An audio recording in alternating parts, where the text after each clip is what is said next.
Hello, Jeff. Hello, Jeff. Am I hearing an echo? Maybe you Maybe. are. Yeah. Well, I've got the famous or infamous, I'm not sure which, Jeff Grubb right here. Well, thanks for joining me, Jeff. Oh, thanks for having me on.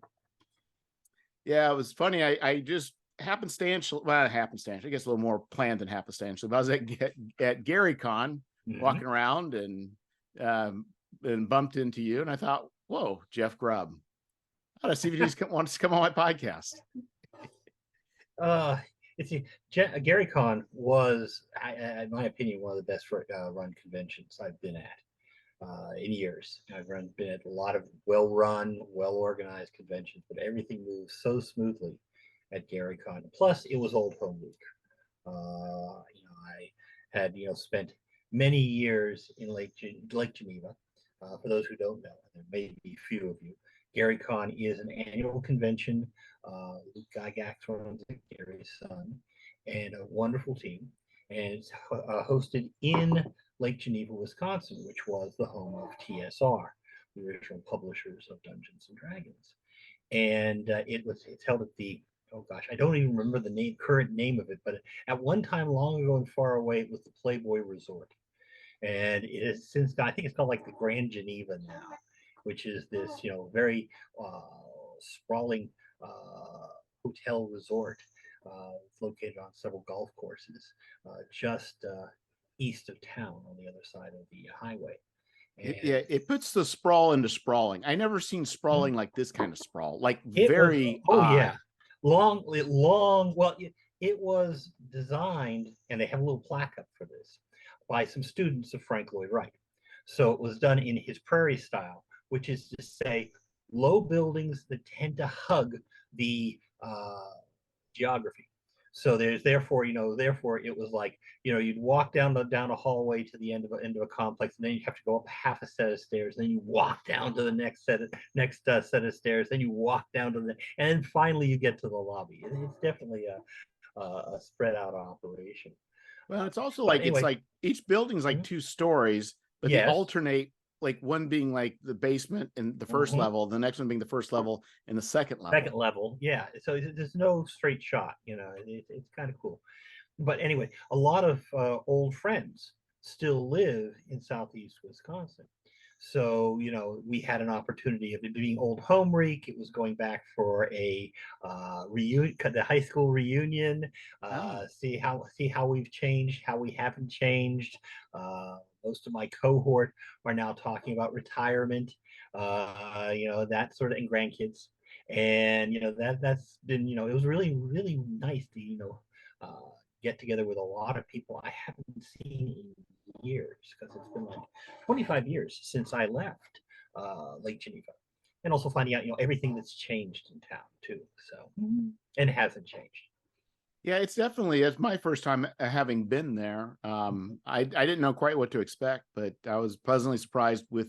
I mean, the only weirdness of it was first arriving to the convention. I was very confused.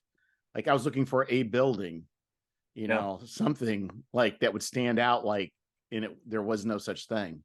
Well, you pass the water park hotel first before you get to the Grand Geneva Hotel. If you go too far, you end up at the ski lodge, because Yeah, I end up having to park in the at the I call it the airport, but it's actually just a landing strip. right. They had a small landing strip there. I don't know if it's still in service or not, but that was again back from when it was the Playboy Resort. And of course, on Saturday, we got 6 inches of snow. Yes. So if you rent a car in Wisconsin in March, you really should make sure there's a snow scraper in it. Yeah, in fact, I think I took my vehicle, and I'm from Illinois. I took Mhm. my, and for some reason, I didn't have a brush or a scraper, but I learned to make do because Yeah, obviously, it wasn't bad. It wasn't really bad, and basically it melted enough that we could get everybody out on a Sunday. well, I But think it it was gives everybody the Lake Geneva experience, right? Yes. You know, I always say that that's one reason TSR did so well is that in the winter we had very little else to do. I mean, it was a tourist town. People would come up for the summer, and during the winter it would start snowing, and hey, you might as well write and play games. So, yeah, so I think that does appear to be why I think a lot of the role playing games didn't develop in large metropolitan areas. They were more in the smaller rural areas. well, there was like an arc between Minneapolis down toward Lake Geneva, and then continuing into Chicago. And basically, there was a lot of people who played games early, with the early gang with the Castle and Crusade Society, and also a lot of small companies that set themselves up. Faza was based out of there, and some good companies out of Minneapolis. So basically, we had like an arc there. There was another pod around Austin, GURPS, Steve Jackson Games, and another pod in the Bay Area, Art Talsorian, Chaosium, there in that group that all basically, and people in the area around Seattle had a lot of cases where people would be working for Wizards of the Coast, and then they would spur off and they would form their own company. So we Right. see a lot of small companies, and Paizo and Kobold basically came out of that era of, of game companies, and it's kind of cool. Yeah, I was Bloomington's just like 40 miles from here, and that's Mm-hmm. yeah. GDW territory, Yeah, isn't it? yep. And then Mm-hmm. Decatur was south of that by about an hour, and there's a Judges Guild. So it's just Yes. it's it's strange, but now those companies have have they're no longer have the same glory. They've kind of Right. passed Sometimes, on to different hands in different ways, to some for yes. the good and some for Sometimes not so they're good. they're sometimes they're forgotten. Sometimes they've been resurrected by others. Who have picked up the name or the title or the backstock, and there's a lot of old school revival type of operations as well. And this is kind of cool. It is, and I guess I'm also surprised, having thought that the heyday was in the '80s for role playing games, Mhm. and then seeing kind of seems like I thought the demise in the early aughts. Mhm. It's really kind of surprising where we're at now, where we're in an age that exceeds the former glories. I think it changes its nature every so often, because we're not in the same type of space we were before. Now we have Critical Role and live play events on YouTube. We have all manner of podcasts and the like, and we have Kickstarter. And it used to when I was getting into it, was desktop publishing was just getting its start. Before then, you might have a mimeograph machine. All right. I don't know if you've ever seen any of the old Alarms and Excursions magazines. No, I That is haven't. this was before there was an internet. This was a collection of zines where you would write four pages of your thoughts about game design or the campaign you're running or a story, and you send them into Lee Gold, who would then assemble them all in a huge book with those brass connectors on it, and distribute it to everybody else, or later on Staples. And this was a communications device. It was almost like passing notes in class. And whenever I got a copy of it, I always didn't understand half of it, because it was continuing conversations from issues that we have never seen, and every collection was done in a different color paper. So there'd be a blue section, there'd be a red section, so everybody would have so you could tell how long people's sections were, and that's a great piece of role playing history right there. As far as but it's sometimes not easy to understand what we're saying, only because it's a conversation among friends, and everybody's using their own terms, their own jargon, and stuff that they came out of miniatures, they came out of early role playing, and trying to fit it all together is an interesting challenge. Yeah, I mean, it really is. I mean, later on, I mean, obviously the internet offered things like the forums and things, but right Mhm. before then, it was Right. especially, people that are young don't realize, like, there was even like play by post for Oh various word gosh. games and things like that. Yes. Yes, the kids get off our lawn. the play by mail type things. I think I did Star Web for about Yeah. 3 months, and that was a heavily advertised play by mail game where you would basically move. And diplomacy. This has been talked about by other people, D&D historians, how a lot of early communications was with these diplozines, diplomacy zines, and a lot of they would diplomacy showed up in the mid 70s from Avalon Hill, and it was a very straightforward game in which you would you're one of the countries of Europe, and you're going to eventually you have limited resources, and so you needed allies, but you would eventually have to stab those allies in the back. And it was all a question of when you were going to do it and who you were going to wipe out first.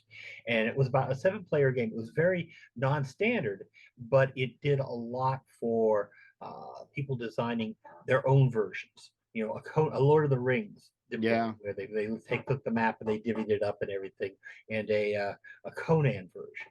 And this, a lot of Gary's early writings came at where they're tracking it back and they're finding his articles and his reports from the early diplomacy scenes. So. Well, and I think what's kind of interesting is, so there's 10 years between us. So you started, a decade before I did. So I came in strong in the 80s, right? Which would have been when Dragon Magazine was already established. But you probably played my stuff. Yeah. So yeah. But early on the 70s, there wasn't that. All you had were these rules. Yes. And these rules are not comprehensive. And well, when I started, it was the little brown box, the little wood grain box, yeah, Greyhawk.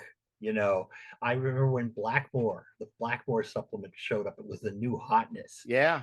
And I remember, and if you could get a hold of it, you could find the Strategic Review, TSR, which was the house organ for it was, and hardly an appendix. In the fact it was just, like 8 pages. And this is the first time they had someone design the Ranger class, that sort of thing. It was, and then a friend brought to one of our gaming sessions the first issue of Dragon, which was holy of holies now, and just old stuff. So you can see us evolve. You can see how the industry just sort of like got its feet and moved forward. Yeah, it is interesting because the early material provided more like an engine, but not really the narrative structure or the world, because I think the early expectation was for people to build that. So I mean, it really left people, people have always had the opportunity to expand out, but there really wasn't any sort of like ingrained expectation. I think that amount and that's true. I mean, basically, the expectation was you build a dungeon. You have your. I mean, I was an engineering student, and I had 10 to the inch graph paper and a boring trig class, and I basically was basically drawing dungeons in the back of the class, and that's where my first dungeons came from. As far as that, they were just a collection of rooms, and they would have random monsters in it, and no real explanation, because you went down and you died. Yeah, a lot. Because in those days, you had to be second level as a cleric in order to cast a cure light wounds. And if so until you got to that second level and suddenly you had survivability, there was a lot of character number 43, and it was just getting started. But Greyhawk and the D&D came out of miniatures. I mean, its predecessor was Chainmail, which was about miniatures. So a lot of the terminology that was used in as far as the rule set was concerned, was miniatures terminology, which not everybody understood, because a lot of it came from, this is the group that's sitting around and playing medieval miniatures. And so it's using their terminology of earlier miniature games in what became the first role-playing game. And then suddenly comes out from there. People start telling larger stories around it.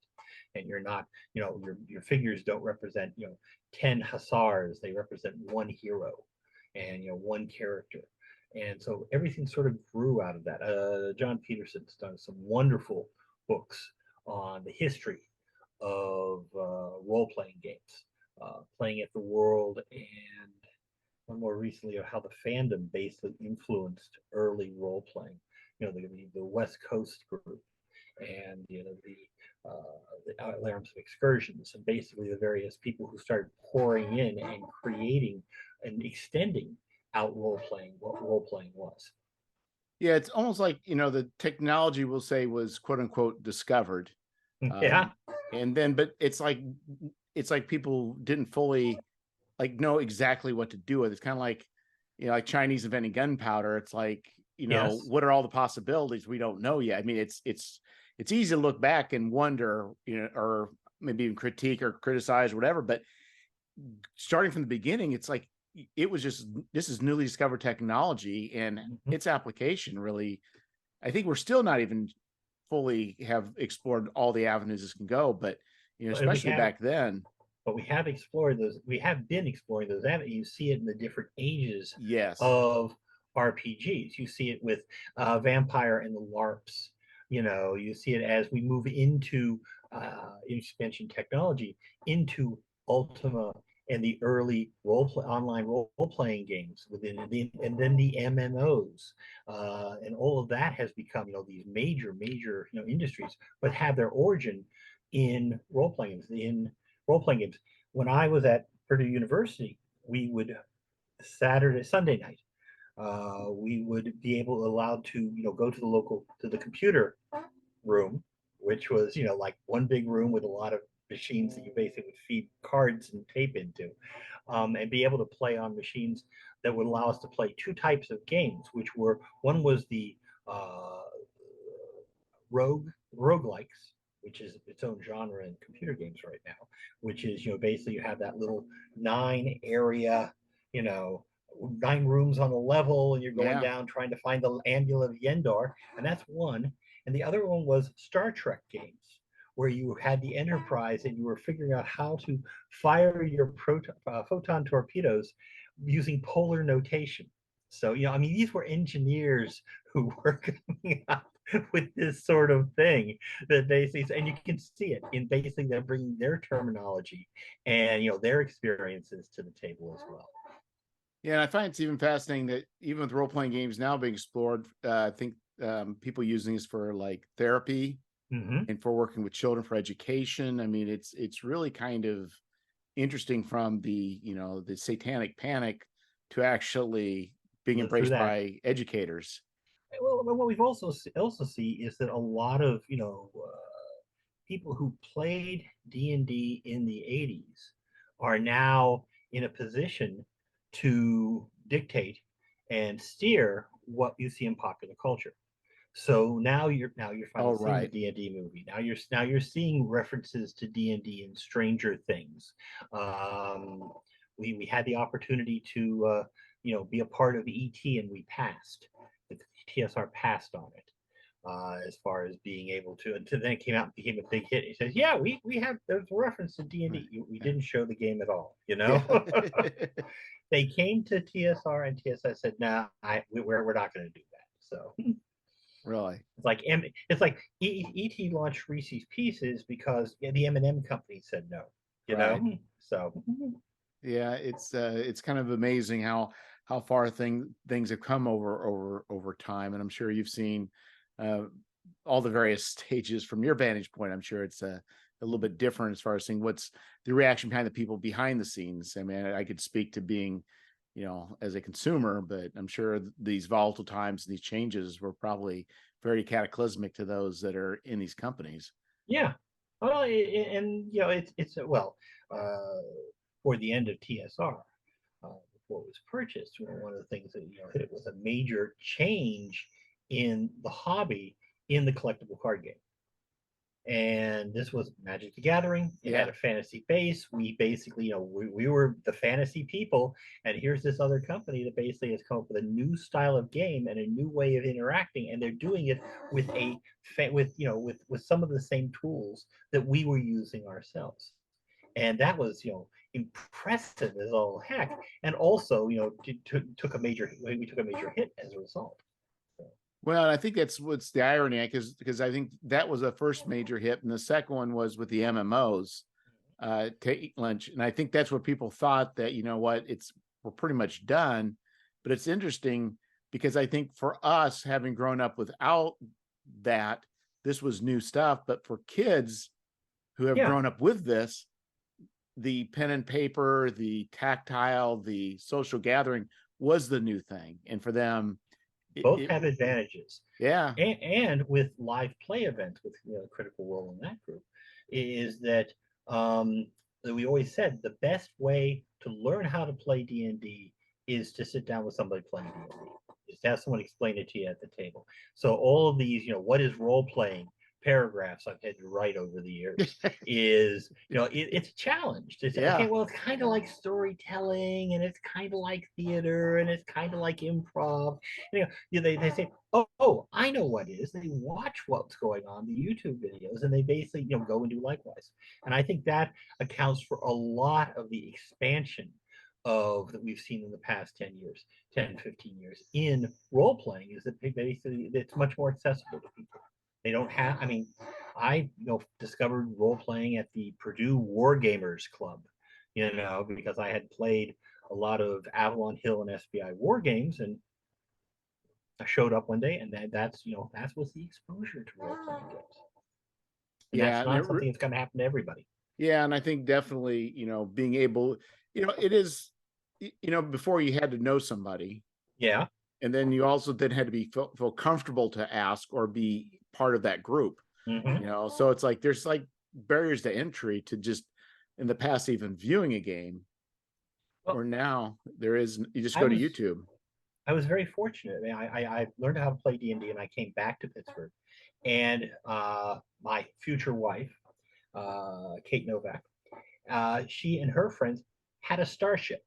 They were Star Trek fans, and they wrote Star Trek fiction, and they created their own starship, which was the SS Quetzalcoatl.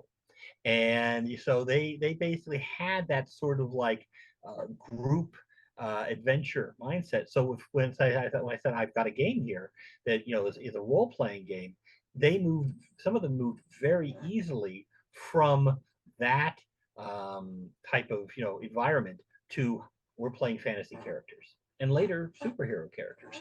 So this was really great things about there are predecessors, there are the roots, the foundation for um, what would become the role playing phenomenon. Yeah, because I mean, it is that creative outlet and being able to be in a more active way. I think Mm-hmm. probably actually the creating is very active, what was doing before, but this kind of I guess this interaction between people kind of adds. I think you can write all you want, but you're actually kind of determining the outcome. But when you're actually able to put into a game, you have the ability to be surprised. It is participatory in nature, and so it's more of a group thing as opposed to an individual thing. And I think that we see pulling pieces from the SCA, pulling people from things from fandom. Uh, we had the war gamers that basically laid foundation work. So suddenly you're seeing a lot of different uh, foundational stuff, different groups that basically all have contributed to what became Dungeons and Dragons. And that's one of the interesting things is everybody complains that one of the favorite gripes is they aren't playing the games my way. They've changed. It used to be cool, and it's never been that way. We've always had different flavors of fantasy. We've always had different ways of playing the game that has taken over. One of the reasons given for AD&D was we had West Coast operations like Arduin and Chaosium that were really pulling out the stops and getting very wild and getting very very over the top.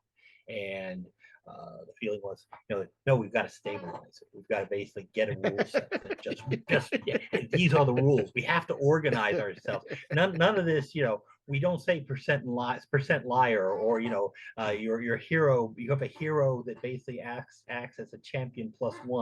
No, we're gonna organize that stuff. And that's an area that I don't think we've dug into enough. It's before my time. It's my golden age when I was playing, as Yeah. opposed to I always say I'm a man who was swallowed by my hobbies.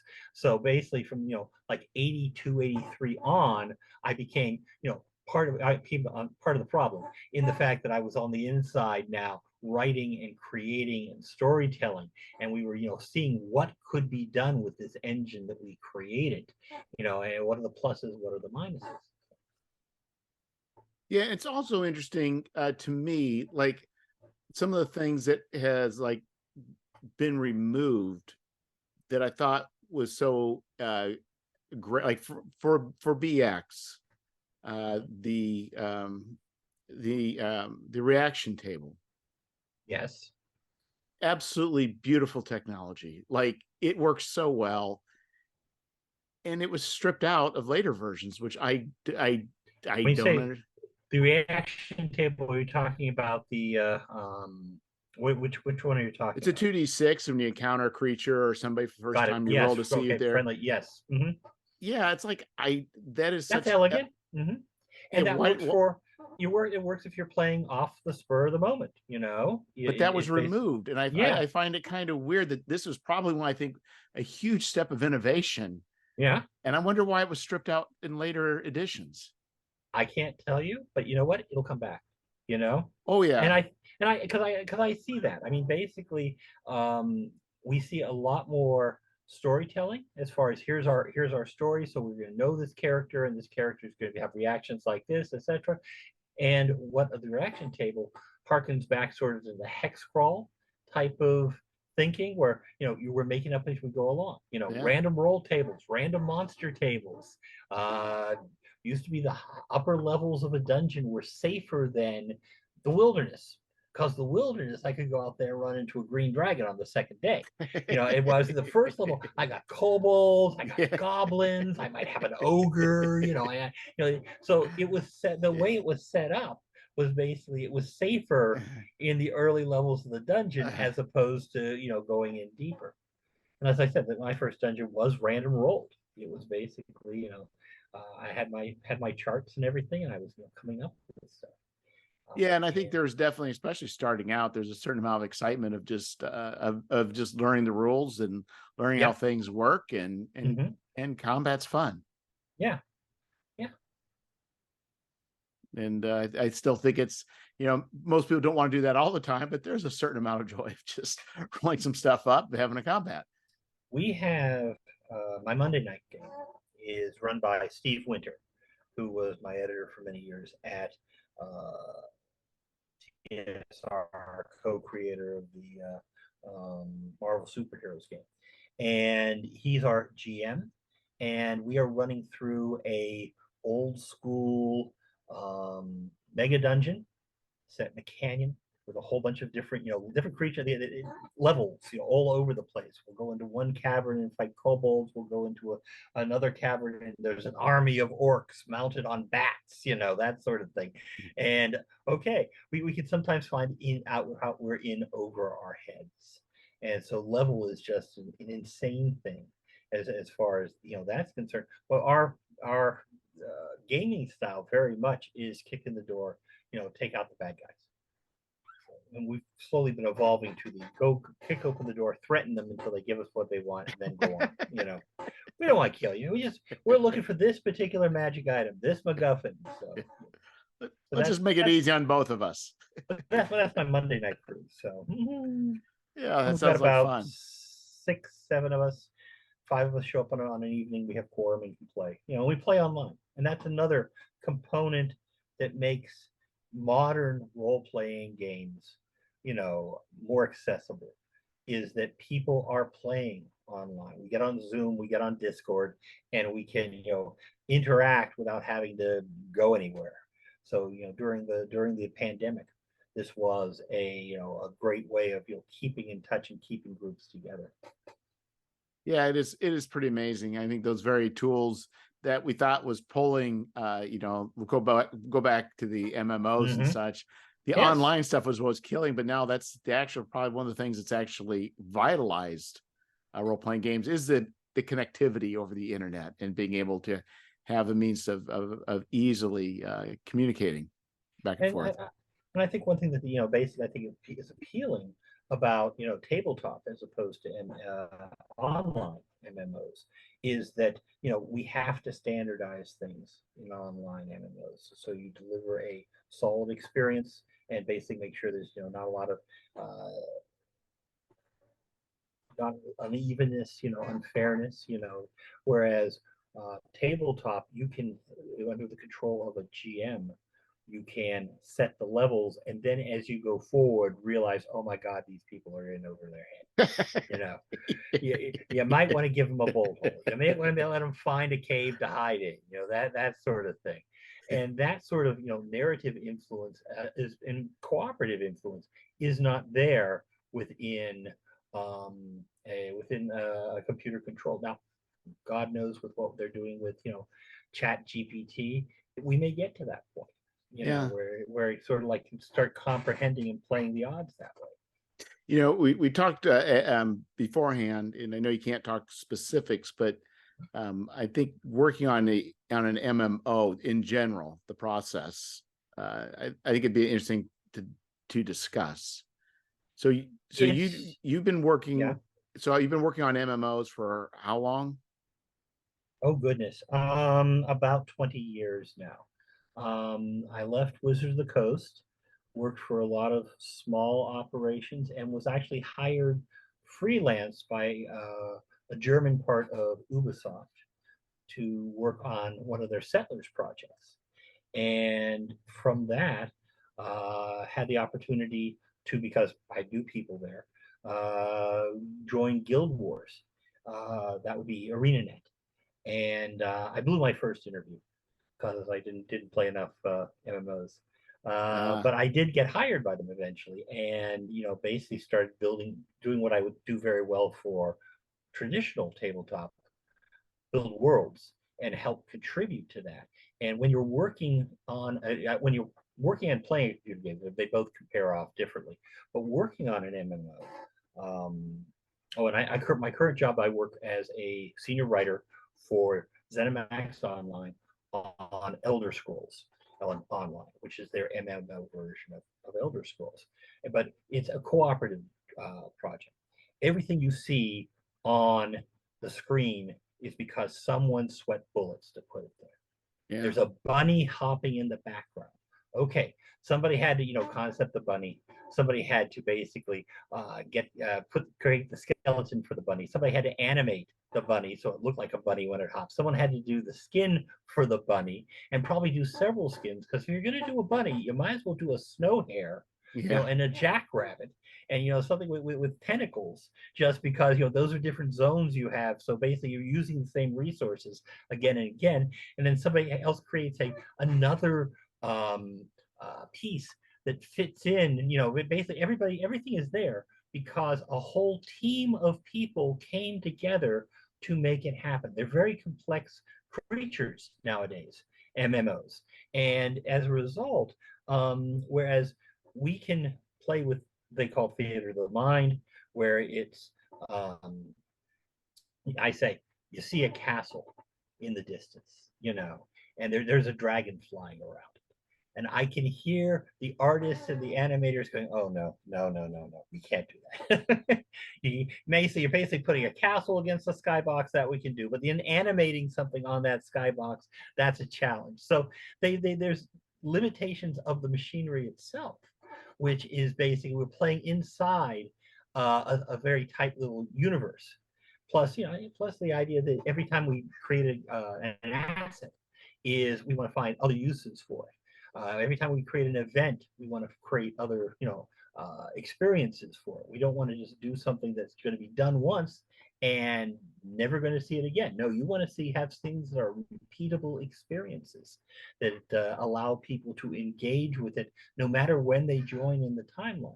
Whereas your D&D experience, you can have the game and you can kill Strahd, and Strahd is dead, and you've done the job. You've completed the, and your group feels fat. You don't have to worry about never having to go back, and that all those resources are done. You've had a great meal. You don't worry about the leftovers.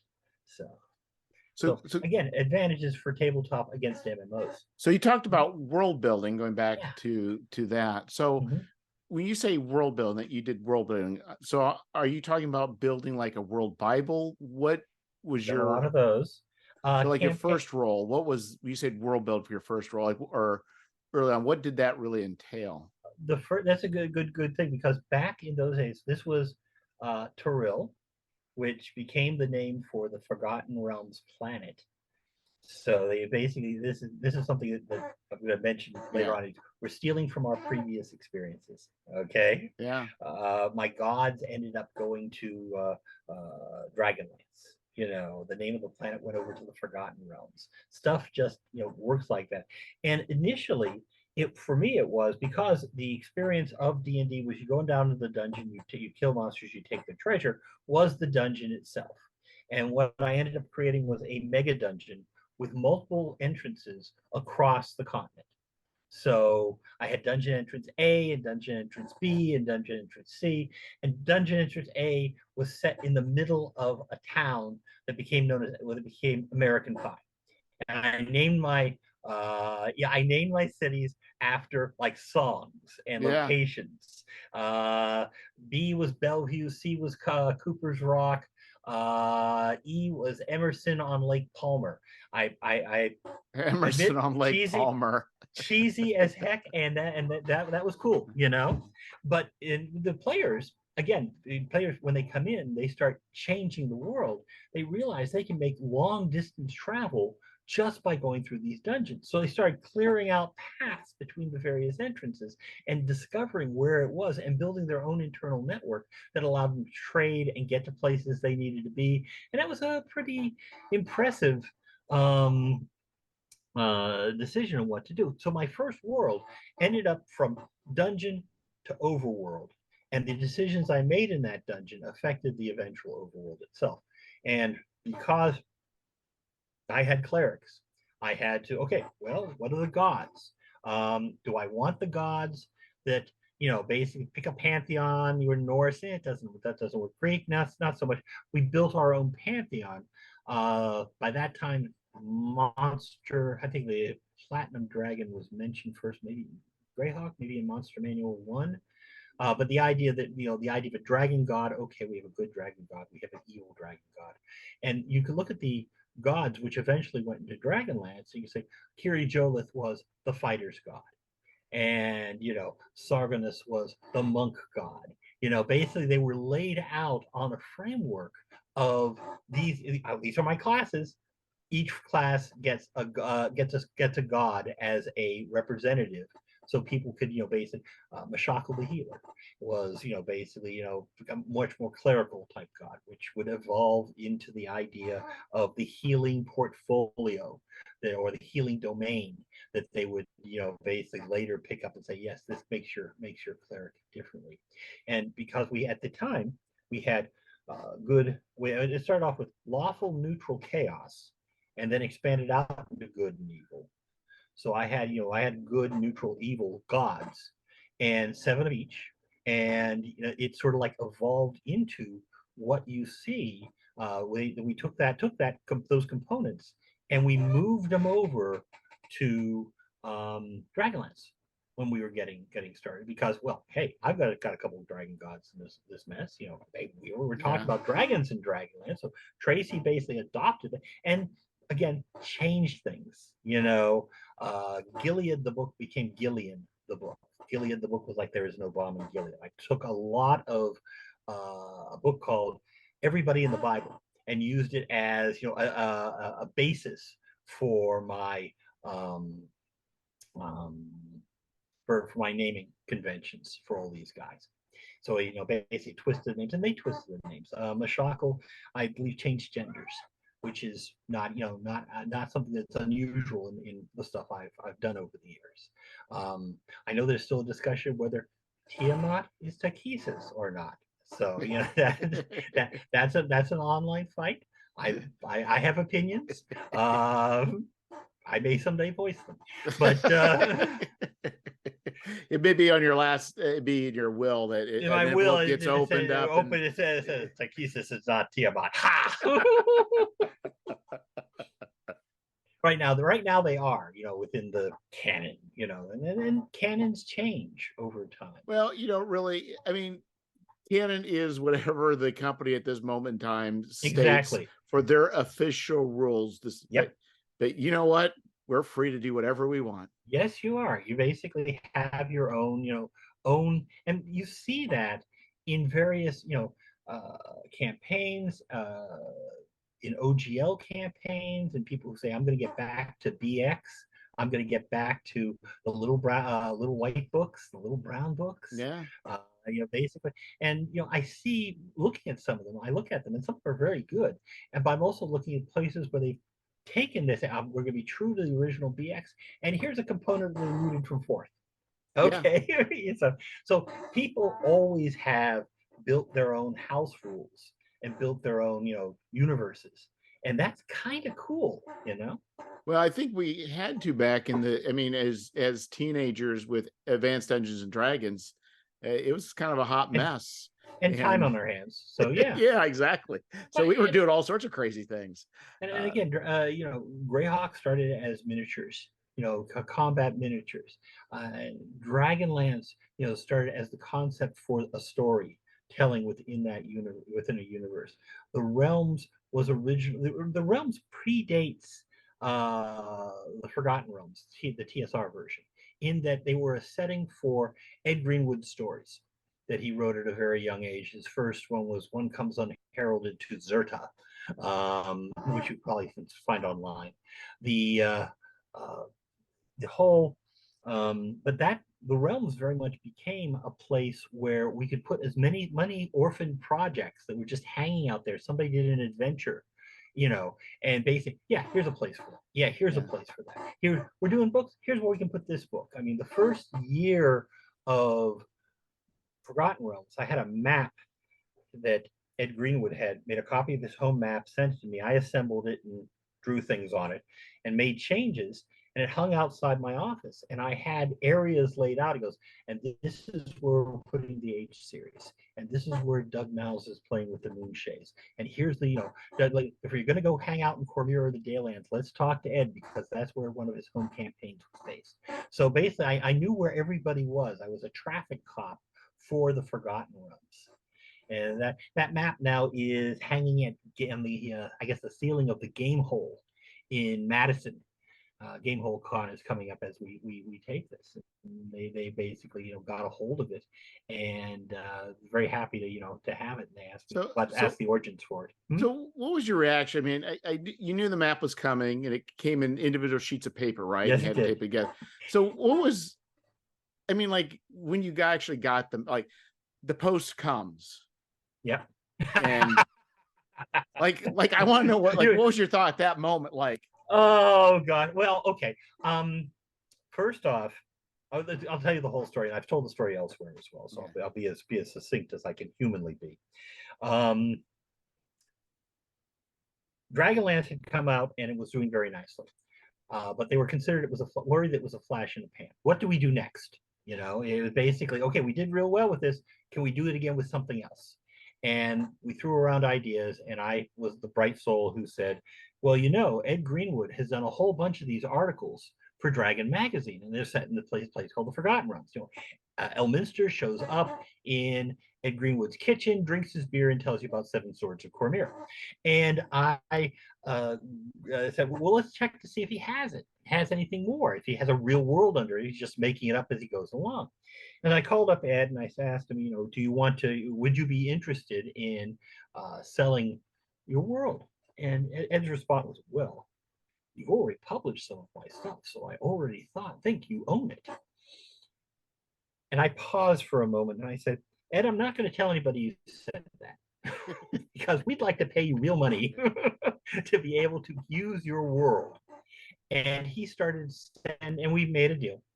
And he started sending me his notes from his campaign, his maps. I was just talking with somebody just the other day about the Waterdeep map, city system, became city system, which was even with the original the Forgotten Realms maps. He literally brought his campaign map, which was like mounted on Bristol board, and basically he worked at a library, and he would basically moving around on the photocopier to make sure everything, got photocopied properly. And I got like 24 sheets of paper and taped them together and made them, turned them into the first draft of the map that we had. And I don't know, I think it was like 60 some pages of paper for Waterdeep itself, because we ended up hanging it in a stairwell, just because we couldn't find Yeah. any other space for it. We had a 2-story stairwell overlooking a feature we called the time tunnel, and basically that's where we hung it. And that's why we had City System, is Ed had this huge map. But the but getting stuff from Ed was an experience, in that he would send it from Canada. And early on, we would have, stuff would not appear, we'd get lost in transit. So we got him a Federal Express account. So he would start FedExing material, which helped our time on it, and helped our, basically making sure it got insured and it was here. But I would get a package, and I would open it, and it would be wrapped inside the package in brown paper. Okay, I'd take out the brown paper, and then it'd be under this heavy Canadian saran wrap, which you could insulate windows with. This big thick plastic. Okay, we take that off. Then it's got foil around it. Okay, I'll take that off. Then there's another layer of paper, of brown paper, and that comes off. And then he has the disc that came with it, the little 3.5, floppy, and that's wrapped in plastic and paper. And so everyone in my corner of the office knew when I got another package from Ed, because there would be this 5 minutes of tearing, shredding, and cursing as I keep, and occasionally the phrase, "Oh my God, there's another layer." And he sent me, and literally he would cut and paste material, literally, in the fact that when he was doing his notes for stuff, if he had, he single spaced everything, very thin margins, and if he had a thought that was on another page, he would take it and he would tape that and sideways along the side with an arrow pointing to it. And at one point, his typewriter, his T broke. So he was basically drawing in he would finish a page, he would draw in the little T's by hand. So it was like working in a tiny graveyard, And I had one situation where, because Ed loved to digress, in his personal notes, because as he would come up with ideas, he would just keep writing. And so at the bottom of one page, he would begin a sentence, and then it would be a paragraph and an M dash and a square bracket, and close that square bracket, but open up another square bracket, then 2 more parentheses, then another parenthesis, and it would go on for the next page, single page, and then end on the 3rd page with a single word.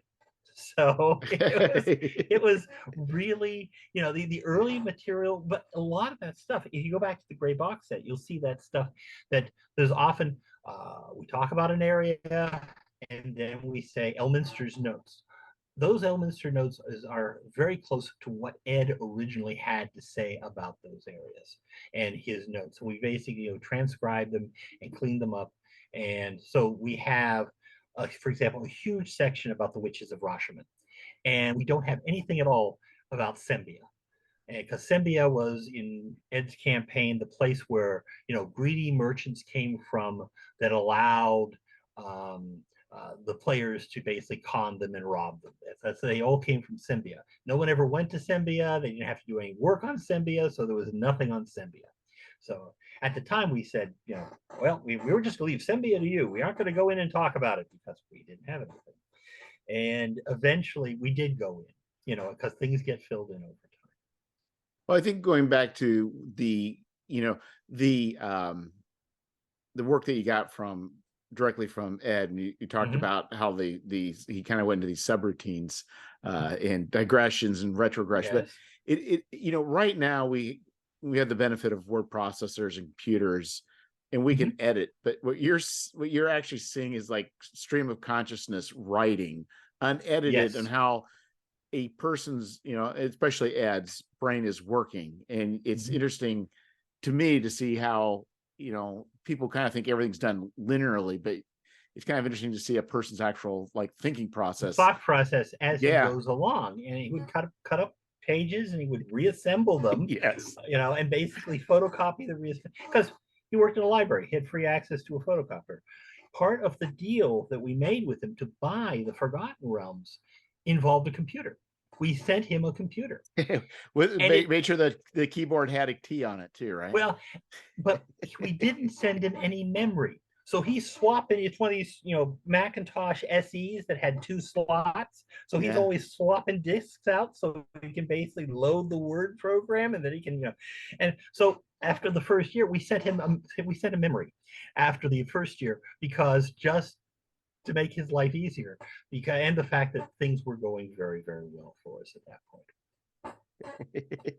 It's kind of interesting, it's kind of hard to, with the ubiquity of computer technology and its low cost, the fact that that was a capital investment in a freelance writer.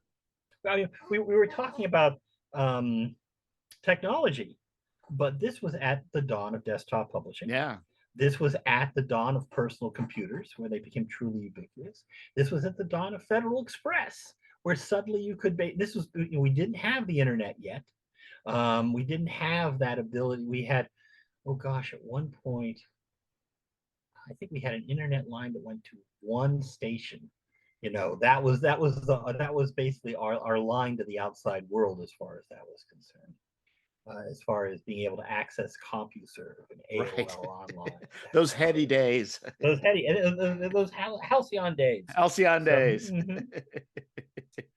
But that was, technology that then helped boost what we were doing. Right. It was no longer as necessary for us to be present. It was no longer as necessary now. We had one project we did for Marvel late in the system. These were the handbooks, the phone books, as we call them, of the Marvel Universe.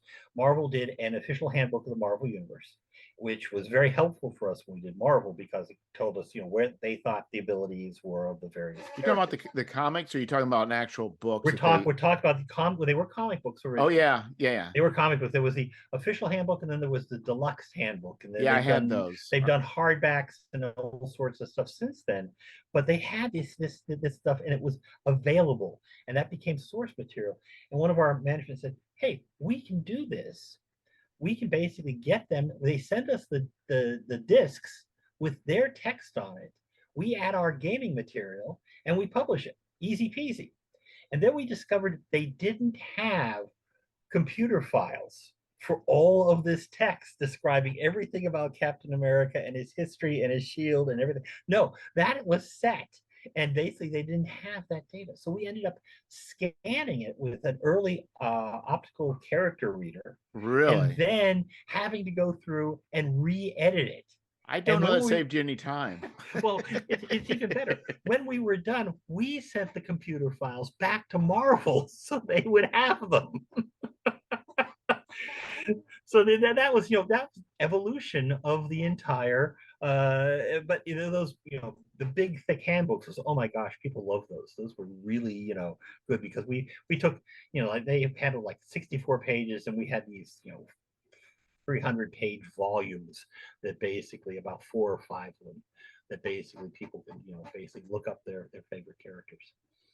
Yeah, no, I deeply enjoyed it. It besides just necessarily comparing power levels, but just the history. And I mean, I guess it's kind of interesting. I mean, I guess thinking back kind of allows a person to explore the characters in a different angle, more from a research encyclopedic way, rather than just reading a story, which was satisfying. I think it helped, also, deliver the world, deliver people love being experts, knowing everything about who would win Thor versus the Hulk, and basically having something that allowed them to basically give them that Talmudic knowledge of of it. And that was again a phase of comic books as well. And that was an era. We're still in this. It's the same thing with any sort of IP that people dearly love, like with with Star Wars, and all of a sudden changing canon, people lose their minds because they had all that intellectual investment. Now You just made it worthless. They've done it a couple of times. Basically, when they did the prequels, they changed the history of the stormtroopers, and suddenly, oh my God, all this stuff that has been written is no longer valid. In comics, they've ended the world and restarted it so many times. It's a little bit muddy right now about knowing what the past truly is. So. But yeah, this is part of the process of creativity. I mean, as people come in, things will change. Things will hand off, and I'm very happy with the fact that things have continued to grow and evolve. The realms, they're taking it in different directions. They're having different focuses, and that's cool because that's part and parcel of what we're doing. I'm good with it. People keep saying, "Oh yeah, we like the old stuff." I say thank you. So well, it's like I've heard. I don't know if this is true, but back in like the 90s or maybe 80s, people made some comment to Stephen King about really how terrible the movies were. Mm-hmm. And I think his basic response is like, you can still read the books. Like, yeah, exactly. it's like, and different medium and different markets, put different demands. Yeah, but I mean, if you don't like what they're doing, I don't understand why people get so upset when things get changed, because there's still all that material from the past. Yeah, but no, because nobody's generating new material for your thing. Basically, you've got an era and it belongs, and you're very attached to it, and they're going off and doing other things. So yeah, but I think that for me, I'm a comic book fan, and I just really want them to come back and do the Legion right. They keep doing the Legion of superheroes, and since it's in the future, they keep reinventing it. And I belong to the era where basically Sunboy is running a holographic D&D campaign. So that's sort of my era, and I read modern stuff, and I go, okay, yeah, that's fine. You guys go have fun. But it doesn't work anymore in the same way. Right, and that does become hard.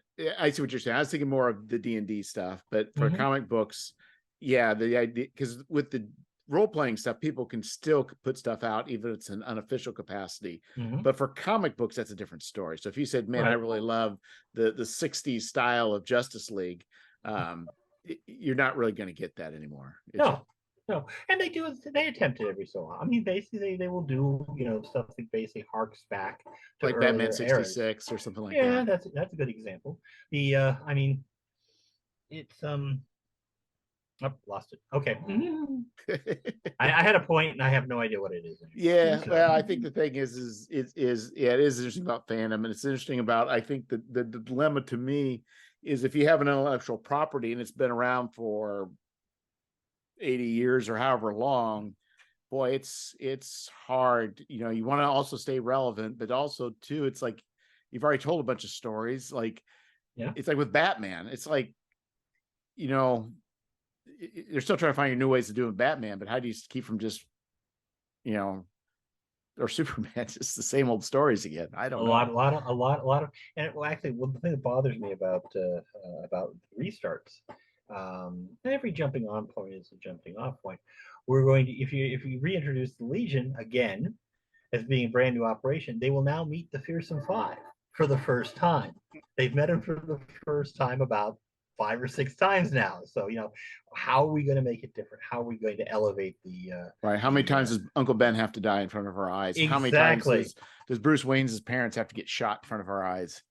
I think he actually, they're doing a series where he actually witnesses it yet again, and it's a nightmare. They're doing like a whole month of all the superheroes have nightmares. The time we're recording this. So, really? Like Night Terror. Yeah, that's the current thing. That's the current like little boomlet they're doing. So for a couple weeks they're basically telling stories. And I still read a lot of Marvel. Don't read as much DC. Reading some independents. So I broke away from comics for a while, but then I picked up a subscription to Marvel Unlimited.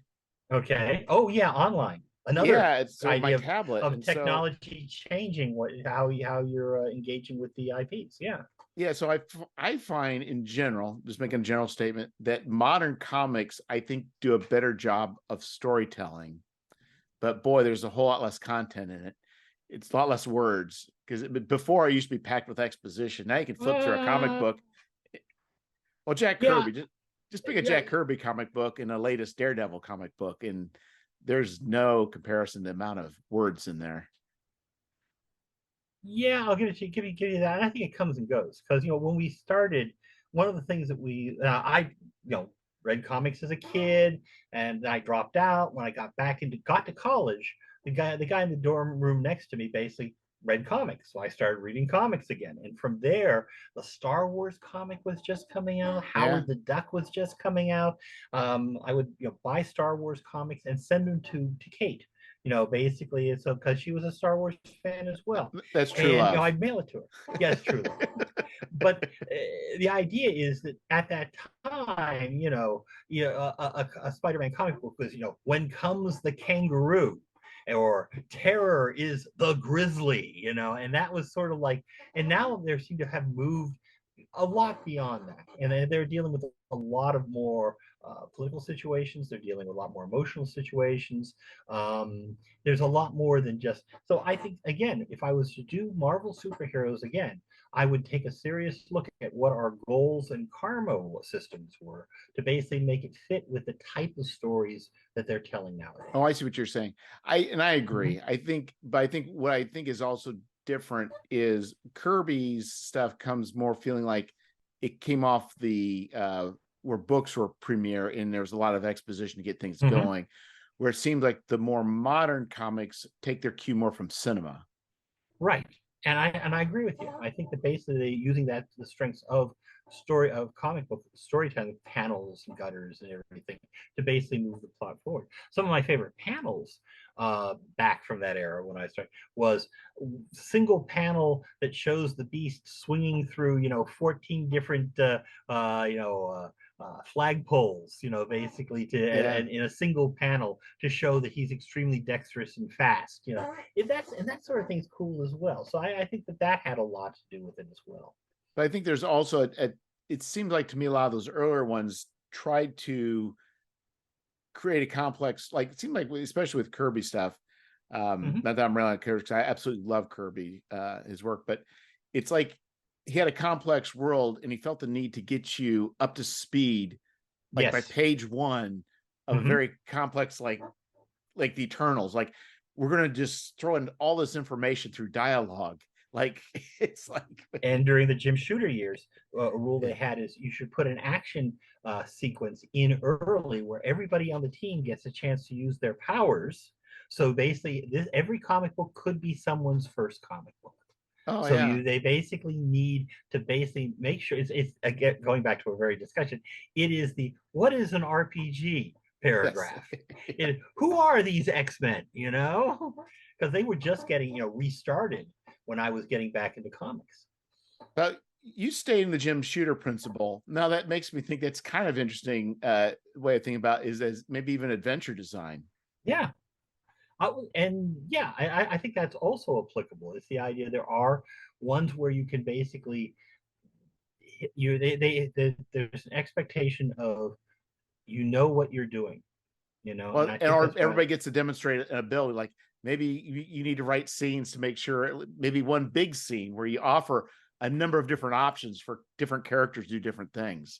And that challenge there, of course, is character class. It's basically, in the more character classes you have, the more you have to basically spread that out. So, and that's again one of the challenges. But basically, showing them how it interacts. Another component that you still see to this day is the example of play. Of basically people are sitting around and they're talking about what their character sees and who they are, and it's very telling as far as when people are saying, my character does this in one example and I do this in another. So basically, you've seen different levels of identification, how the GM functions when he's calling for roles, etc. And this so you can look at the character example to get an idea of what they're trying to simulate, of what they believe their strengths are. Right. I mean, we talk about new modern things. One thing I find interesting and challenging is the play style of games like Blades in the Dark.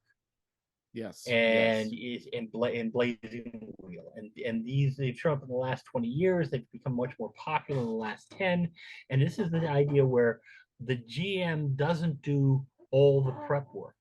He doesn't design the dungeon. He doesn't design the world. He basically helps discover the world with the players. And in this place, he's still acting as a referee, but he is not, basically in control of the situation. So the players help build it, and that puts a lot more responsibility on the players as well to drive this plot forward. What are my needs? What do I want? As opposed to the GM, again, using,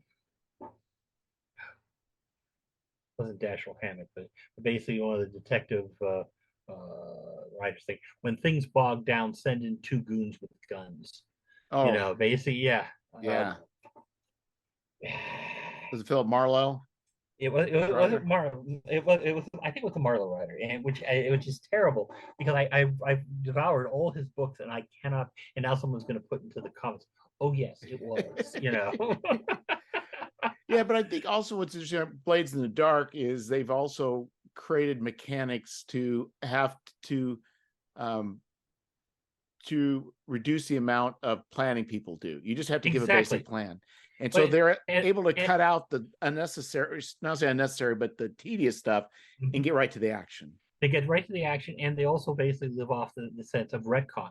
There was a 90s game, I think, called Baron Munchausen, which was the idea of, someone makes a statement, you challenge, and then you say, oh no, but what you forget, you ignore, what you're not paying attention to is the fact I was wearing my boots of leaping at the time. Yeah. Oh, well, I thought boots of leaping only worked once per week. That's true, but this was my spare pair of boots of leaping. So, and that's sort of, the storytelling. It basically evolves in many ways into the Blades of the Dark type situation, and it's been incredibly popular, and there's been a wide variety of them. What's the other engine powered by? The Apocalypse engine. Yeah. The Apocalypse engine was also the Chandler. The what? Chandler, yes, Chandler. Mm-hmm, was the writer. Sorry, no, I knew it was going to pop up at the worst possible moment. And what were we talking about before? So basically, we're talking about cutting to the chase and getting to the interesting parts, to the action, rather than cutting out the boring spots. And the retcon concept they have within Blades, I played it a couple times. I haven't DM'd it because, to be honest, I'm a little bit intimidated by it. But it's the idea that you can basically come up with a spur of the moment idea, go back in narrative time, basically set up the fact that you got the key from the guard. And there are a price to pay for that, but then you can basically move the plot forward. Trail of Cthulhu is very much about making sure that you get the clue. In the traditional Call of Cthulhu, give me a spot hidden roll. You blew it. Exactly. Okay, the plot stops now until I figure out how to get you moving forward again. The Trail of Cthulhu rules basically aim specifically at that weakness, and basically says if you're at this level, you find it anyway. It's just a question of how long, what type of complications are going to show up as a result. Like one of my favorite games was Champions. Love Champions. Yeah. But for really Champions to really sing, I think you really the GM needed to put lots of fun set pieces in there and objects, which is very difficult. We've done that with we did that with Marvel as well. We did that with basic a lot of rooftops that had things you could throw at each other. Right, but I think the thing is that as if you're creating an adventure, trying to think of all the crazy little things and put them in there. Yeah. But if you have a game system where if the player could just say, hey, I pull up a manhole cover and throw it, you don't say, well, there's no manhole cover on the map. Or you think, oh, as a GM, I should have put a manhole cover. You basically say you want to say yes. And when we did Marvel, I would get 3 types of comments. I love your game. I love your game, and here's how you fix it. And I play Champions.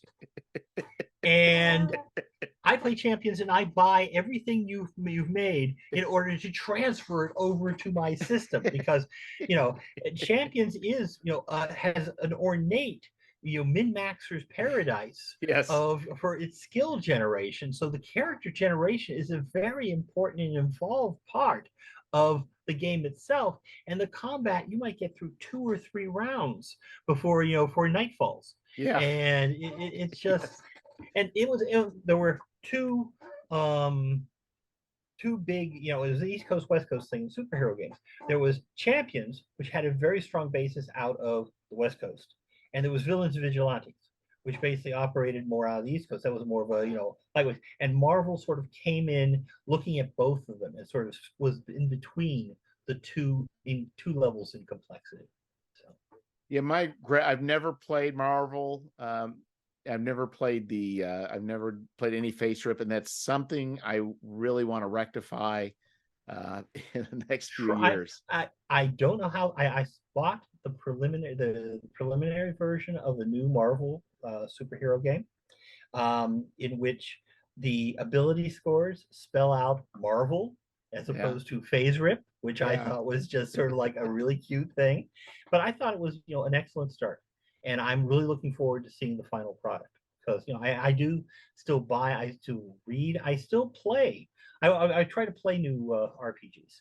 A couple months ago, we were playing Lex Arcana with my Saturday night group, which is mostly a Call of Cthulhu bunch, but we're trying to move into different. I'm trying to move into different, try different types of games, and basically trying because of such a wide variety and seeing what's there.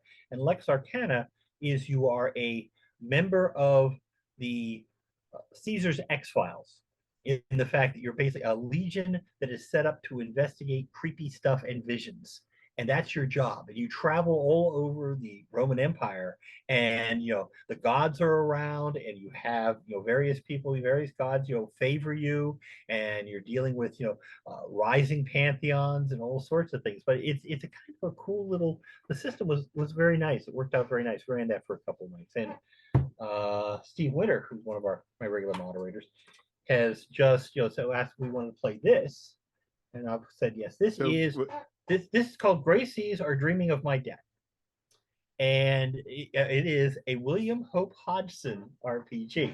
And I know you're saying, who is William Hope Hodgson? And he is one of the writers of before Lovecraft, around Lovecraft, and he wrote a lot of sea stories. And he's basically he's definitely a slow burn. Your ship is becalmed in the Sargasso Sea, and wet footprints start appearing on the decks, and ball lightning, Elmo's fire is dancing among the tops of the masts, and it's basically seaborne horror stories. And he and I both had gotten it on Kickstarter, and he basically looked at it and goes, yeah, this would be interesting to try. So trying new games is part of what I'm up to as well. Yeah, because I think it allows different experiences. Yeah, and exactly. It's kind of like, I think it's like music. There's some people that love a group of a type of music that they grew up with, and they are happy with listening to that same set of songs for the rest of their lives. There's other people who just say, okay, I still like those, but I want to hear some other things. Yeah, I'm good with that. I definitely soured on the singer songwriter storyteller Yes. mode. I was a big fan of it for a while, and now not so much. Okay, yes, I understand. You're depressed. You're in your taxi. That's good. Okay. Yes. How about Benny Goodman right now? I love Jim Croce, but it just there's some postmodern jukebox on the yeah. And I think you can go back, bring up postmodern jukebox. It's kind of what we're seeing at this age, right? Yes. Postmodern jukebox is to music what OSR is to gaming, Yeah. And they really, they're taking modern songs and they're throwing them with a 1930s, 1940s swing era type of vibe, and they're just like retelling the story in a different fashion. Yeah, there's another group called Scary Pockets, and they do funk. Okay. And so there are also people who I've been also lately been listening to cello and piano covers of songs. Yes. And that's just like very good. And I think this is actually something I've been. One of my problems with listening to music is singing along when I'm supposed to be working. There's a lo-fi type of YouTube. Is basically the video is just a anime of a girl studying at her desk, and the music is just very, very good, and it's low key. It evokes a lot of that Windham Hill sort of vibe that we had back from the 90s. Yeah, So I'd recommend that as well. So I have go to look check up on that out. YouTube. Mhm. I also don't like depends what I'm doing, but a lot of times I don't like words. So even like if you want something upbeat, sometimes like there's Pamplemousse. Pamplemousse, yes, and they they do did a lot now. of covers. Yeah, but they also did French songs, and now there's French songs. Yes. And it's like that is very nice to listen to. Advantage of being Canadian. So So the Pamplemousse are also the same people that is Scary Pockets. The okay. keyboardist husband Yeah, does is this. Scary Pocket. Yeah. Okay, that makes a lot of sense because again, I've heard a lot of their covers, and then some get from there you get to their original music, and I Yeah. think that's very good as well. But the French works out good. I've even listened to female mariachi bands. I mean, if you want to just talk about Okay, and this is just I love the flavors that are available. I love the yeah. variety that's available, and that applies back to gaming as well. So, and we've got and even now, I think it is easier to create and produce a role-playing game and sell it than it was, 20, 30 years ago. Yeah. So right now I sell RPG supplements. Yeah, I saw your site. Mhm. Oh, okay. So this would not be possible without Kickstarter. Exactly. Exactly. That it allows you to target an audience. I mean, it is amazing. And yes, I do, do a lot of Kickstarter's got some challenges to it. I'll be honest with you. Right now, shipping is killing everybody. Uh, and I prefer to work with getting things out of England is just tough. Uh, and I prefer to if they say we've got it written, we need the money to basically print it. And that says, okay, that means you're that much closer. You've already, got everything in hand. I've contributed to a lot of Kickstarters where it's, yes, we're going to work on it. And okay, that's a little bit more of a risk because a Right. lot of stuff can happen. Well, see, this is ironic. This is the irony because I will generally have a proof copy in hand at the time of the Kickstarter. That is my goal, to have a proof copy in hand time of the Kickstarter. And I also have paid everybody up to that point. Right. I also do not do stretch goals. That's viable. So, but the spirit of the Kickstarter would be like, I would have it open, and if I fund more, I would increase the size of the book. I would add artwork. I would do these things, but I won't do those because people are less confident. It was one reason. They're going to be less confident in it. So it's kind of this weird thing that the very thing that Kickstarter is supposed to be is fund these people's ideas and concepts. But in the end, it turns into being a fulfillment. It can be a trap. I mean, basically, Chaosium before its current administration got themselves into all sorts of trouble because they stretch goaled themselves to the point of non-profitability. The idea of being able to, I can get better art. I can get art, period. I can basically, pay a little more, get a little more pay. I can basically go with a different type of cover. Components of the product itself, I think, work out real well. And I think that's a viable set of stretch goals. Even if they're internalized stretch goals in which you basically think, okay, I can do this, but I'm not going to tell you. Right. And I did a Savage Worlds Kickstarter. Oh, you did? Where it just sort of kept expanding beyond belief. And I got this huge box. And Steve Winter is a Savage World player. He's played and run a lot of campaigns. He pulls out the rulebook book and he says, "This is what you need." And actually, only the first 20 pages is what you need. All the rest of this, with the templates and the tokens and the additional decks and everything, they're nice, but those are just more tchotchkes.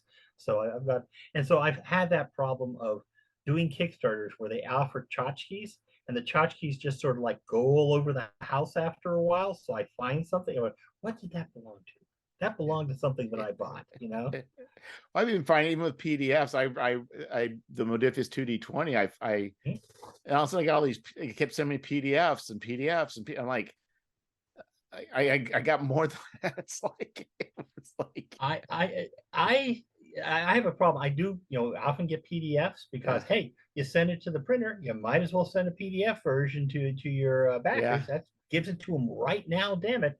But I don't read on my tablet. That's just it. I have put things on my tablet intending I'm going to go through them, and it's too distracting. My tablet is too distracting. I've got my email there. I've got access to the net there. I've got games I'm playing online, and it's very tough. Whereas a physical book product focuses my attention and keeps it going. Not to say don't send me PDFs, but I have a lot of PDFs I have not gone through. So I'm I waiting. I'm found, waiting excitedly for certain games of which I already have the rules. but what I found is I was big into PDFs up until maybe about 5 or 10 years ago. And I don't know if it's an age thing, but I'm I more don't to the know. point where I'm wanting books more than the PDFs. I want the PDFs for reference and for searching, Yeah, but I want a physical copy for a lot of things for the actual like and that reading does through and well. reading. Some of my gang for my Saturday night group, they basically have the rules and their character sheets on their iPads, and that works out real well. And they're very dexterous with finding what they want Yeah. and tracking it down. I've got the whole thing of, okay, I remember this rule. It was on the left-hand side of the page, and there was a picture of a flower there. Okay, and that's the sort of, I know it sounds like I'm going back to a card catalog, you know, for which younger people need to look up what a card catalog is in order to find the book. Yeah, I mean, it's interesting, and that goes back to even for like, it's kind of interesting about layout, where if you create some variation, variety, and what purpose Mhm. art serves, Yes, it does tend to help people to kind of visualize. it breaks up the Uh, page. It allows you to basically, uh, get different forms, different formats, and also gives your eyes a little bit of a rest. So yeah. So, have you been involved lately, like in the last few years, with any pen and paper RPG products? I have, oh goodness, I've done some essays for Kobold Publishing for their Kobold guides. Oh, yeah, yeah, yeah, yeah. In fact, I think I've read some of those of Yeah, yours. Yes, yes, just, yes. and those have been very very rewarding. And I'm currently a stretch goal on the Tenaris project RPG. Had a board game. They're doing an RPG, and I'm just doing a short bit for them because they said if we get over it again, I'm the stretch goal. This is one way of doing it. If we get to this level, we'll get something from Ed Greenwood. We'll get something from Jeff Grubb, and they basically come and say, "We'll be glad to basically bring you on. Will you be a stretch goal?" So I'm a very minor stretch goal for that, but I don't take on, and I have been a design consultant for a recent product called Everyday Heroes, which is a fifth edition updating in the spirit of D20 Modern, Yes, I've heard of which that. I worked on with Charles Ryan, Rich Redmond, and Bill Slavicsek back 20 years ago. It's just, oh my God. Um, and that has come out now. And the designers, and basically I worked as a design consultant, which means I read some of the manuscripts and said, well, okay, here's your challenge here. But it was a minor contribution, it was a review. Um, but it's come out and it's gotten very good response. People are very happy with this game, and it's a huge. Hang on, I'll do the showing off here.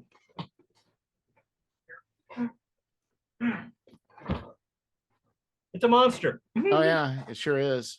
It's just, and this particular is the um, evokes the old.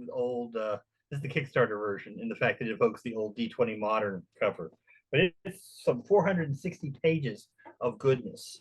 So, It's like a and color. Is that color interior? yeah, Oh my goodness, that was not cheap to produce. no, but basically color it's easier to produce now than back in the Oh day. yes, yes. Well, where if we got a second color, oh my God, that was fantastic. The original gray box Forgotten Realms was printed in brown ink, and when we gave that little background pattern, it was just tough. But two color was a challenge back in those days. Yep, Sig Trent and Chris Ramsley, along with Dave Scott, and those were the guys who put it together. So Dave always says nice things about me, but to be honest, these guys did the heavy lifting. and they did a great Kickstarter. They're putting one together for fantasy, modern fantasy type version, which is sort of like to uh, this volume what Urban Arcana was to D20 Modern, another project I worked on, Okay. and I've been doing adventures based on old movies and not so old movies. They did Pacific Rim, Escape from New York, uh, Oh, Ultimate Soldier. Yeah, what's the name of the exactly. company? Was it? Did you say it was? Evil Genius Games. They'll be Yeah, at it's Gen Con. yeah. 'Cause I remember hearing the guy on a podcast, and then there's Yeah, another time where I went to Upwork. I was looking for an artist to do a cover, yeah. and then I saw a review of an artist I was kind of considering, and the guy from Evil Genius had made a statement about this guy about how it didn't work out. I was like, Oh, oh my goodness. mhm. Like nice uh, guy, but the guy's from another country. It's like his communication skills weren't great, and and so it's like his bad review was. I thought it was just kind of ironic that it was for an Evil Genius well, yeah, piece of I've had art. more than a few cases of having the weird review. Yeah, the weird. We ask for something in the art, and then when we get it, we're going, no, we missed a step somewhere in the communication. Yeah, that's something I'm Uh, still learning with me communicating with artists. mhm. I always joke if you ask for an army, they'll give you three Yeah, figures. If you ask for three figures, they'll give you two. It's. I But think. I've been incredibly lucky in my career in that I've worked with some fantastic artists. Well, yeah, I can't imagine. I Uh, mean, you're in a perfect position to have world class artists. Well, I'll say world class, but very high level artists at your mhm. beck and call to to to Well, fulfill art orders. we've had good artists, we've had good art directors as well, and both TSR, Wizards of the Coast, and most recently working with the MMOs, the guys who are doing our concept art as well as our in-game art are really top flight. Yeah, what I So, really I mean, want is I would love just to have the concept art. I'd be happy with the black and white concept art for these MMOs. that's true. I mean, I love our concept art. I think that we had one for a guy for Arena, Daniel Dossier, who was just absolutely brilliant. And the only thing I always drive him crazy with is the fact that everything he drew was like 25 stories tall, and so we would take his stuff and then shrink it down to a level where we could put it in the game. It's just, but his artwork was just great. Another modern artist who does a lot of computer games, Keitai Kotaki, and he's just did a great job when I was working at Amazon as well. So this was good stuff. Yeah, there's something satisfying with stating a thing, putting out an order, and then Oh getting the art yeah, back and seeing it's just there's a certain magic to that. yeah. And often it's the case where I discovered this working with comic book artists where you ask for something and they do better. Yeah. They come up and they create something even cooler than what you anticipated. So did a post-apocalyptic zine, and I sent an art order. And the fellow's he's a man from it's from Spain, but he lives in Taiwan. And so I sent him some my descriptions, and I'm in the Midwest, and like walking stick and dragonfly, Mm-hmm. these things. I kind of was playing off of those terms, and it became apparent when I got the art back, he didn't have a frame of reference for those, but he drew these things, which I thought was very kind of interesting, because I made some assumptions, but the art he provided was very satisfying because it wasn't exactly what I was thinking of. And it was kind of weird how I make assumptions in communication that may be completely wrong, but it still works out in a way that is really pretty Well, neat. a great Magic the Gathering story was, one of the early art pieces they ordered was a black card that was a lemur, which was a Roman devil, a low-level Roman devil at the time. Mentioned them in Monster Manual. You know, and they had this black card for a lemur, and the artist gave them a lemur, which was this black and white monkey Yeah. found in Very cute thing. Madagascar. You know, Yeah. yeah, and so that's why that black card has a monkey on it, as opposed to what they originally intended. Because sometimes and often the case where you get the art and there's no time to redo it. There's no time to basically, okay, we got to go to press. We told people we're going to ship here. The deadline demands it, so they went forward with that. So. Yeah, and I think the assumption is, there's that cultural understanding that's shared that you don't need to communicate, but boy, I'm still trying to understand how the Ankh of Mishra became a windmill, but it's that was another card where the art came in and it was okay. How are we going to handle this? Yeah.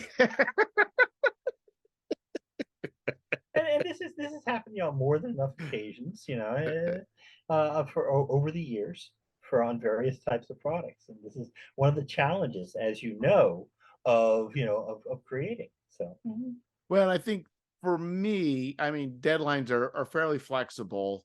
Things don't work out at this moment in my life. It doesn't make a big difference, but you got a big company and you have deadlines. Yeah. It's a big deal. You got. I mean, even if you Kickstarter and your consumers have paid up front and will be understanding if it shows up a month late or 2 months late. You also have, when you get to a real company status, you a large company status, you're basically also worried about your cash flow.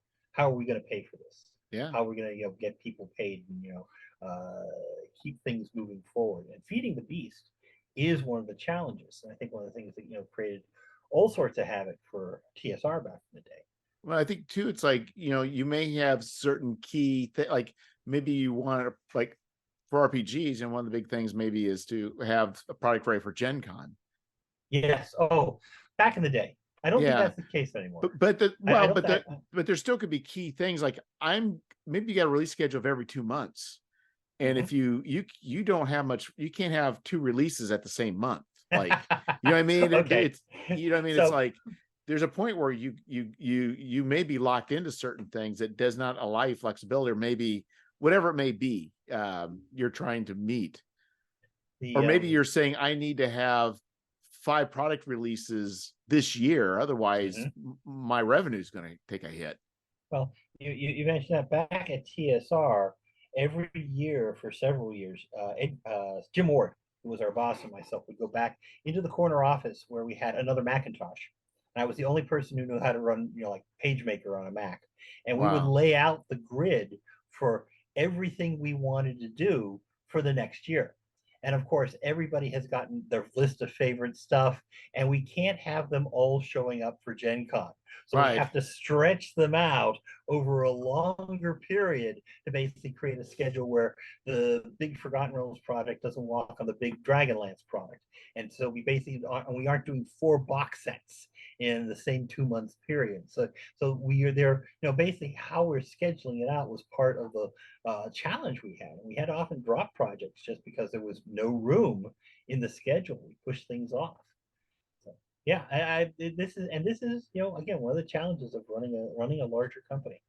Yeah. And so those, it becomes difficult, but it's when you have that flexibility, sometimes you can go to the artist and get some changes, but man, if the artist shows up with the art late, and it is what it is. It is what it is, because often your freelance artists have a certain amount of time they've put into the schedule. This is where I'm going to do, and then I've got the next project and the next project. So basically, it's not like you have an art department where you can pull somebody off one piece and basically assign them to another. Again, that's something that we had at TSR. Fantastic art department. A lot of people are using freelance now as a result. So the art director becomes all that much more important as far as determining how a project looks. Oh yeah, I can imagine. It's also interesting too. It's like thinking back, because I used to been listening to some music history podcasts, and what I come to realize is that like music changes very quickly. Like within Yeah. 2 or 3 years, the genres will start changing and dramatically. And I just start thinking about too with RPGs, it's a similar situation with how things are ran, the things that are hot, the business models.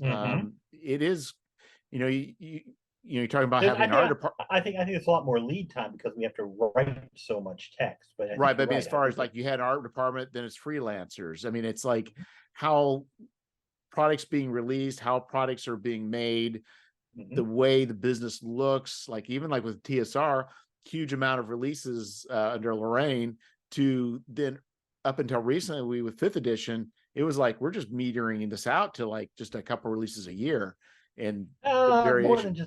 More than just a couple, because I've been collecting a lot of 5th edition material, and it's been a pretty regular schedule No, I as mean well. early on it was like the first few years it was I Yep. think only 1 or 2 books a year, wasn't it? Oh, you mean, well, that was early TSR. You're not talking about current WotC or early I TSR? remember for Wizards for Hasbro with 5th edition, like the first year they just had, I think whatever that first adventure was, like for a while. And the first three books. Yeah, besides the first 3 books, I'm just saying it's like the supplemental books, they're only doing like 1 or 2 a year for a while. And all hardback. I Yeah. mean, they've abandoned the softback formula, which was part and parcel of the TSR later years. So, And now they're kind of switching and pushing more towards appears maybe a more digital model. So they're moving strongly in a digital fashion. I don't know where they're going to end up with that, but that's again, one of the challenges that they face. But it started out with Gary saying nobody's going to buy adventures. I mean, it's interesting on how everything has been changing, and I don't know that it's necessarily that people are getting it more right. It's just that but adventures basically work very well for the DM, and not everyone is a DM. So Bingo. therefore, what they're looking for is creating product that basically players can utilize more. Right. And you see this. This comes out of 4th edition. Is the plethora, and this is carried over into 5th, is the plethora of battle maps. It is the idea of here we can give you a map right now that you can play on. Put the characters on. Here's the encounter. Here's the map for it. And so it's lists that theater of the mind, or drawing with the colored pens on an erasable map sheet. They've done a lot more of being able to basically sell that idea. And another component we haven't talked about: virtual tabletops, which are again another technological component that moves everything forward. So I do believe that whatever the next edition takes shape as, it will have a very strong virtual feel as well. So my hope, my dream is that a lot of these complex rule games from the 80s becomes very easy and fast to play. Such as Rollmaster. Oh gosh, yes, Table Master. Table Master, yes. I will mock it, but I did like Rollmaster and Claw Law and Arms Law. Yeah, and if you could just condense laws. it where you just click and everything's calculated, everything's calculated. You're seeing that in virtual tabletop. We use Roll20 for our Monday night games. And basically we're rolling online, and someone needs to call up the spell, and there it is. And it's getting there. But I think what's shifted too is like things start out simple wargaming, the early D&D and Travelers, to much more complex systems. And then after the 2000s, then it switched to simplification of mechanics for rapid play, because people are playing at the table. But now that more people are playing virtual tabletop, having more complex systems goes more into the background and becomes more viable. Yeah. You have to design for those systems. I think that's again, MMOs. Basically, one advantage of MMOs is I just have to learn my character and how to fight, and I'm ready to rock, And so everything else that's happening, that the computer is working on, all the animations, the bunnies in the background, that sort of thing, that's taken care of. So it's a lot easier for me as an individual to engage, but it also carries its own limits. So I hate 3.5, but I love Neverwinter Nights. See? I would almost rather not play at all than play 3.5. But I sure love playing Wow. Neverwinter Nights. Okay. Okay. I understand the different editions have strengths and weaknesses. I have been a fan of all of them, and I have played all of them. So Well, and I will say for 3.5, it's me. There's a reason why I dislike it, but you know what? Millions of people love it, and I'm not going to say it's a bad system, yeah, but it just but it's not a system for you. not a system for me. Yeah, for a number of reasons. But I'll play Neverwinter Nights all day long. I mean, I love it. So it's like it's just kind of funny how that is. And I think it's how you're approaching the process, how the level of complexity and how you're willing to deal with it. So I don't know. Oh, Well, anyway, I think we're about ready to pierce the time-space continuum. This might be a good stop for me and a good time for dinner for you. okay, yeah, we've been rambling for a little while. Yeah. I didn't expect to talk about any of this, by the way. So it's just Yeah, I never know exactly. Sometimes I might know with some guests, but generally I have no idea where it's going to go. So, but boy, it's been a wonderful ramble, Jeff. okay. Well, thank you for bringing me along here. Yeah, no, we'll have to do some rambling some more at a future date. Okay, cool. Okay, well, you take care. Take care, Jeff.